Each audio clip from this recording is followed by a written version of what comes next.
I decided never to be out of bars to play in ever again. It's so good to be young and dumb.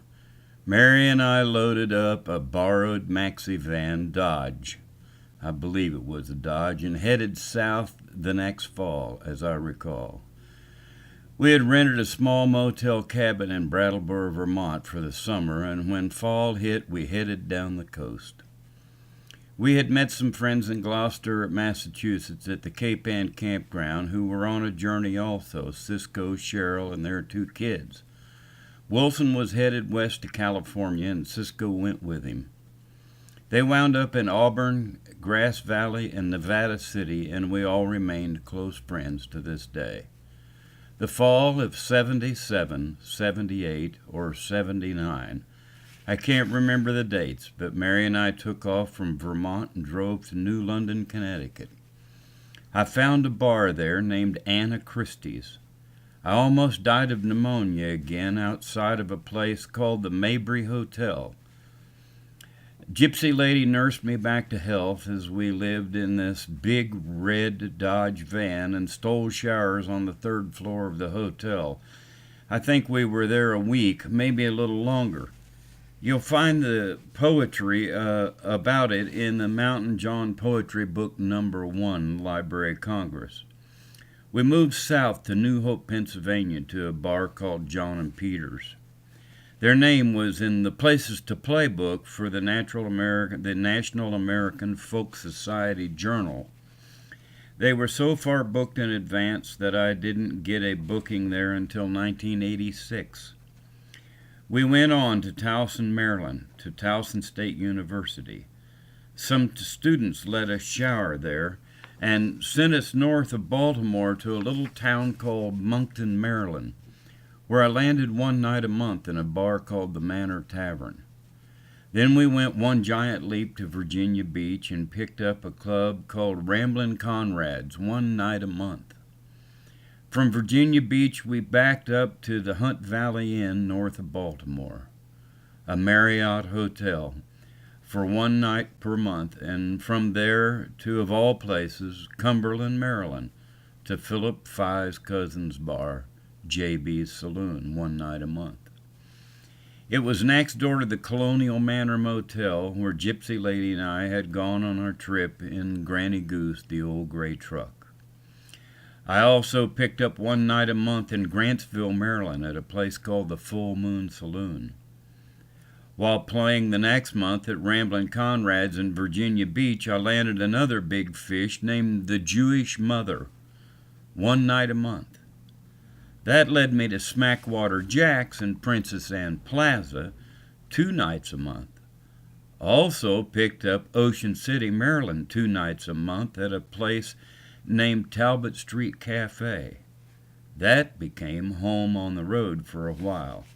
I also kept 2 nights every month in both the Mill Steakhouse for my good friend Ed Brown in Londonderry, Vermont, and Danny Russo, and at a place in Amherst, Massachusetts, called Brownies on the Common. Also the Ashfield Lake House for Doug and Cheryl one night every month I came north. Then there was Sheehan's and the Iron Horse in Northampton, Massachusetts, and don't forget the old Coleraine Inn. By the time I got through, I was traveling 1,000 miles per week on the East Coast, and I carried on like that for many, many years. Every single bar has lots of stories, and I will attempt to tell some of them now. There's a lot of bars in towns and states not mentioned yet, but give me a chance and I'll get there. You must remember I built a circuit that covered all of the beach resorts and ski resorts from Vermont to Hilton Head, South Carolina, and the entire state of North Carolina, and fell in love in each spot and acquired many friends along the way. Why do I wander from pillar to post? I'm always the guest and never the host. Somewhere in the winter, Gypsy Lady looked at me and said, "Mountain John, I need to get out of this truck and sit down long enough to watch a tree grow." We had been upset and not communicating for weeks, and she needed her children. I headed for Cumberland, Maryland. We were tired, angry, cold, and lonely. We needed to get in somewhere, and once again, Cumberland was the refuge. I have a friend named Mike in Cumberland that I will always refer to as the keeper of the keys in Cumberland, Maryland. He was a fix-it man and had grown up in Cumberland. He was also a magic man, and Gypsy Lady and I had told many stories around Mike's old wood stove in his garage next to his old home in Cumberland. He had repaired or found someone who could most of my trucks since Granny Goose. We were all crazy drinkers and good friends. As soon as we told Mike we needed to sit down, he found us an apartment, furnished, and we moved in. Gypsy Lady landed a job bartending a few blocks away at the local Holiday Inn, and I kept going. I couldn't sit down now. I had just built the largest circuit of places to sing known to man. I got Gypsy Lady a car to drive from a bar owner in Jacksonville, Maryland, and she was safe. Mike said he would keep an eye on her, and did he ever. I didn't see the signs of love until it already happened. But I was not surprised. In a lot of ways, I caused it without trying. Don't get me wrong, but that woman and I both loved Mike, so if it was going to happen, it couldn't have picked two better people than Mary and Mike. My life was on the road by now, and music was my lover. My guitar was my best friend, and every town I sang in was my home. The whole world was my oyster, and I was the pearl.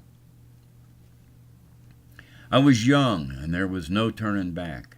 I had entered a world unlike that of any other, and I was going to keep going forever.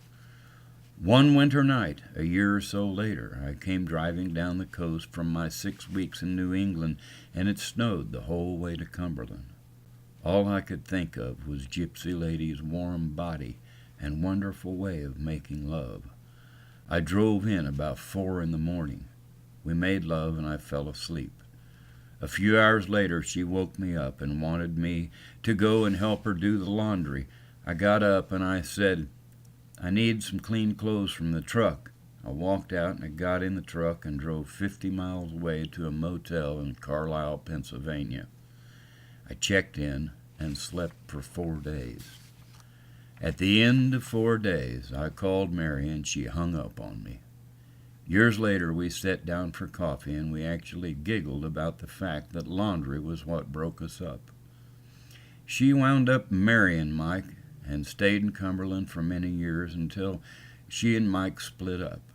Her 2 kids grew up and still tell Mountain John stories. She now lives in New Mexico or California, I don't know for sure which one, and I believe she's retired from being a massage therapist. I still love her and always will. There's not one day that I don't smile about something that took place in those innocent days of love and dreams and youth and highways. God, it was great.